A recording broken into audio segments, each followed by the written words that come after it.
सरकार को पता है ना भाई, योगी सरकार को खूब पता है, तुम इनके मुकदमे वापस ले लो या इनके ऊपर 200 मुकदमे और कर दो। दलित तुम्हें वोट देने वाला नहीं है, उनको पता मुसलमान तुम्हें वोट देने वाला है नहीं, चाहे इन पर तुम NSC लगा दो चाहे हटा लो। उन्हें पता है ब्राह्मण तुम्हें वोट देने वाला है नहीं, OBC में जो कुछ जाति है मोस्ट बैकवर्ड है वो तुम्हें वोट देने वाली है नहीं, ये सब की सब बसपा के साथ जा रही हैं। तो उनको पता है कि हमारा वोट रहे ही नहीं, तो वो तो परेशान करेंगे ना उसको, मुकदमे वापस क्यों लेंगे।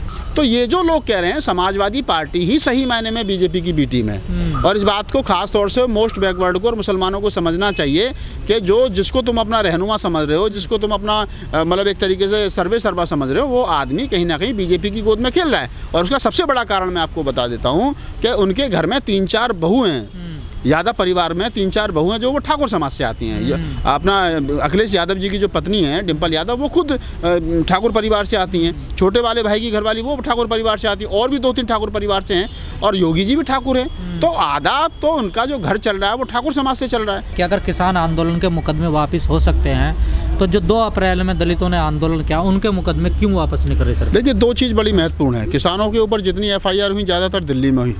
दिल्ली सरकार केंद्र सरकार के अधीन है, तो दिल्ली पुलिस केंद्र सरकार के अधीन है। तो यहाँ हरियाणा में भी हाँ, वहाँ भी उन्हीं की सरकार है। तो हरियाणा में जो BJP सरकार है, खट्टर सरकार है, तो क्या है कि वो लोग करवा रहे हैं। भाई BJP से जब उन्होंने बैठ करके बातचीत की कि हम कृषि कानून वापस ले रहे हैं, तो जो किसान संयुक्त मोर्चा है उन्होंने ये भी शर्त रखी थी कि भाई आपको जो वापस लेने पड़ेंगे, मुकदमे भी वापस लेने पड़ेंगे। तो मुकदमे वापस हो रहे हैं। और रहा सवाल 2 अप्रैल के वाले मामलों का, तो उसमें तो स्पष्ट है ना कि वो हरियाणा में है, मध्य प्रदेश में है, UP में है, पंजाब में है, राजस्थान में है, महाराष्ट्र में है, बहुत सारे स्टेटों में है। कहीं BJP की सरकार है, कहीं कांग्रेस की सरकार है, कहीं किसी अन्य दल की राज्य मतलब क्षेत्रीय दल की सरकार है। तो ऐसी स्थिति में वो जो सरकार वहाँ चल रही है, जो प्रदेश की हुकूमत वहाँ जो चल रही है, उनकी जिम्मेदारी बनती है कि वो मुकदमे वापस होने चाहिए। जैसे जब रविदास मंदिर का आंदोलन दिल्ली में हुआ था, 96 लोगों पर मुकदमा दर्ज हुआ। सुजीत सम्राट और एडवोकेट जो हैं उनके पूरी टीम ने उनको वॉच कर रहे थे, और उसके बाद में वो 96 के 96 मुकदमे सुप्रीम कोर्ट से वापस हुए।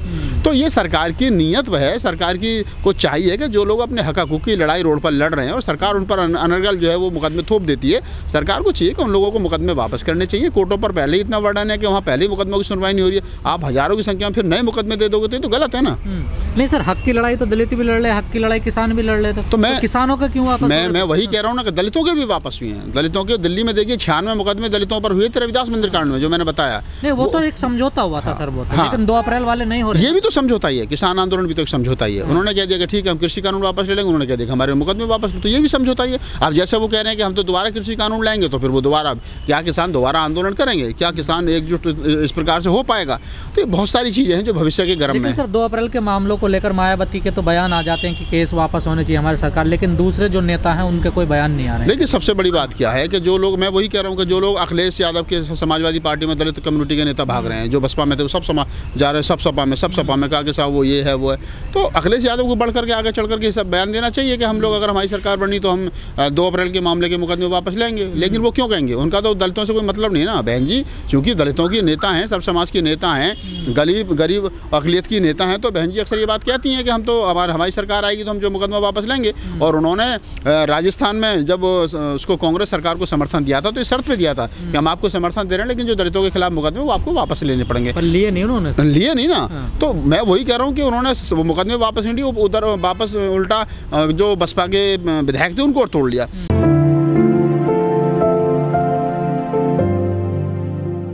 कृषि मंत्री जो वो कह रहे हैं कि हम कानून दोबारा लाएंगे। अच्छी बात है, वो तो उन्होंने पहले ही कह दिया था और अब दोबारा रिपीट कर दिया है कि कानूनों में कुछ भी गलत नहीं है। किसान भोला है, अनपढ़ है, गवार है, समझता नहीं है, उसे जानकारी नहीं है, कुछ लोगों ने बहका रखा है।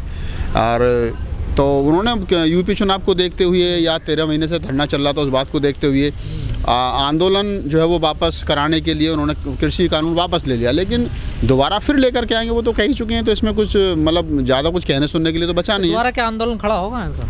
नहीं, मुझे नहीं लगता कि दोबारा इस प्रकार का आंदोलन खड़ा हो पाएगा। लेकिन हाँ ये ज़रूर है कि किसान जो है वो अगर दोबारा सरकार नहीं मानी तो फिर ईंट से ईंट बजाने के मूड में है। ये वही सरकार है सारी जो एंटी दलित हैं, एंटी मुस्लिम है, एंटी ब्राह्मण है।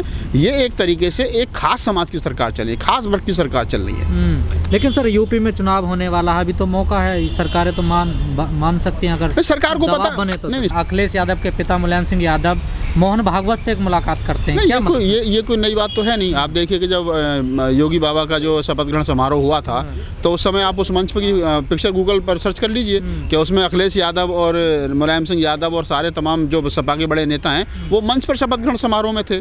उससे पहले भी आप देखेंगे जो अखिलेश यादव के छोटे भाई हैं प्रतीक, उनकी जो मिसेज हैं, उनकी जो गौशाला है, उस गौशाला में योगी जी कितनी बार विजिट कर चुके हैं। आप देखेंगे कि शिवपाल यादव, मुलायम सिंह यादव, अखिलेश यादव वो कितनी बार योगी बाबा के घर जो जाकर के उनके स्वास्थ्य की राजी खुशी ले चुके हैं। कितनी बार योगी जी मुलायम सिंह यादव जी के आवास पे आकर के उनके घर पे चाय कॉफ़ी पी चुके हैं। उनके बच्चों के साथ फ़ोटो आप गूगल पे मिल जाएंगे, अखिलेश यादव के तीनों बच्चों के साथ में फ़ोटो मिल जाएंगी। तो बात यही है गजेंद्र जी कि ये समाजवादी पार्टी के जो लोग हैं ये सबके सब बीजेपी हैं, सबके सब भाजपाई हैं। और वो तो आरोप आप पे लगाते हैं कि आप लोग मिले हुए हैं। हम तो कहते हैं ना कि हमारी एक भी फोटो दिखा दो, जब योगी की शपथ ग्रहण समारोह हुई तो बसपा का एक भी नेता गया हो, बहन जी की तो छोड़ो कोई छोटा नेता गया हो, बीजेपी के किसी बड़े मंच पर जो है बहन जी या कोई दूसरा नेता गया हो। तो ये कहना आसान है, क्या बहन जी के आवास पर कोई बीजेपी का नेता गया, क्या बहन जी किसी बीजेपी के नेता के ऊपर वहाँ पर गई, ये बात अलग है। संसद भवन में बहन जी रही तो वहाँ पर बीजेपी के तमाम या अन्य दूसरे दलों के नेताओं के साथ में बैठना उठना रहा, क्योंकि वो तो सदन की गरिमा है। लेकिन आप कह रहे हैं कि सपा जो बीजेपी की पार्टी है, लेकिन मुसलमान कह रहे हैं तो हमारी पार्टी है सब। देखिए ये मुसलमान के साथ दिक्कत क्या है कि मुसलमान राजनीति को नहीं समझ रहा। मुसलमान वैसे जो लोग कहते हैं कि मुसलमान सपा का है, मुसलमान किसी का नहीं है, मुसलमान उसका जो बीजेपी को हराएगा। अगर कहीं पर मुस्लिम प्रत्याशी है और वो बीजेपी को हराने की उसमें है, स्थिति में है, और वो बसपा का, तो बसपा को वोट कर देंगे, वो कांग्रेस को वोट कर देंगे, वो बीजेपी को वोट कर देंगे। और 18 से 25 साल का मुसलमान तो आप देखो इस चुनाव में वो ओवैसी के साथ जा रहा है। तो मुसलमान, आपने ओबीसी का जिक्र किया, ओबीसी चिल्ला कर यूपी में कह रहे हैं कि सुनो मुसलमानों, क्या अखिलेश किसी मुस्लिम को डिप्टी सीएम बनाएंगे जो 20% है जिनका वोट? बिल्कुल, मैं तो कह रहा हूँ उनको डिमांड करनी चाहिए। कब तक? जब मैंने तो उनका एक इंटरव्यू देखा जिसमें कहा कि कुशवाहा जो है वो इतने परसेंट है, उसको एक कुर्सी डाल दी, राजभर को इतने परसेंट है, उसको इतनी कुर्सी डाल दी, उसको कुर्सी डाल दी, हम कब तक खड़े रहेंगे? तो यही तो लोकतंत्र है। लोकतंत्र में आदमी को अपने हकों के लिए आवाज़ उठानी पड़ती है, और ये सच्चाई है, इसको स्वीकार कीजिए कि अगर ओवैसी ने ये कहा है कि क्या डिप्टी सीएम बनाएंगे तो अखिलेश यादव को जवाब देना चाहिए इसके लिए। वो तो कह रहे हैं कि जब 3% वाला जाट जैन डिप्टी सीएम बन सकता तो 20% वाला क्यों? मैं वही तो कह रहा हूं कि अगर ओवैसी सवाल को खड़ा कर रहे हैं तो अखिलेश यादव को खड़े होकर के इस पर जवाब देना चाहिए कि हाँ हम बनाएंगे। और मैं तो कह रहा हूं कि आप मुख्यमंत्री वो क्यों बनाओगे, क्या नाम है, मुसलमान को डिप्टी सीएम क्यों बनाओगे भाई? जब 7% यादव मुख्यमंत्री बन सकता तो 20% मुसलमान क्यों नहीं मुख्यमंत्री बन सकता? समाजवादी पार्टी अगर सही माने में मुसलमानों की पार्टी है और मुसलमान उसको अपनी पार्टी मानते हैं तो अखिलेश यादव को घोषणा करनी चाहिए कि हम अगला मुख्यमंत्री बीजेपी जो है मुसलमान बनाएंगे। क्यों नहीं घोषणा करते हैं?